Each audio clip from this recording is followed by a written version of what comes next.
ভিডিওতে আপনারা একজন ব্যক্তিকে দেখতে পাচ্ছেন, সবাই ক্ষেত্র বলে এটাকে, কিন্তু তার প্রকৃত নাম হচ্ছে ক্ষেত্রমোহন সরকার।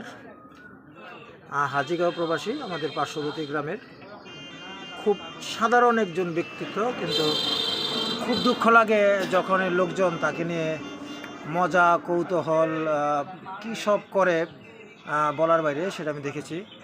তাকে দিয়ে বাজে সব কর্ম, সিগারেট খাওয়ায়, বাজে সব ছবি দেখায়। কিন্তু ক্ষেত্রমোহন একজন ব্যক্তি খুব সরল সাধারণ, যে কিনা পেটের দায়ে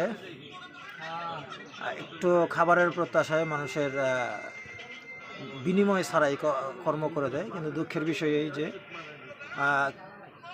কিছু বছর পূর্বে তার পাটি ভেঙে যাওয়ার কারণে সে আর হাঁটতে পারে না, খুঁড়িয়ে খুঁড়িয়ে আসে, গড়িয়ে গড়িয়ে।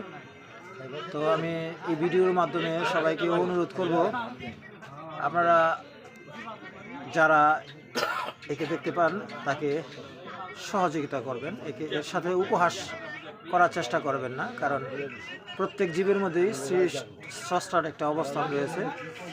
তো আমরা চাই না কারো জীবনে তার মতো এরকম দুর্বিষহ হোক। সে কিন্তু সত্যিকার অর্থে একজন মানুষ ভালো, কিন্তু মানুষ তার সাথে কেন যে এরকমটা করে, কোন স্বার্থে করে সেটা আমি জানি না, তবে তার মঙ্গল হোক।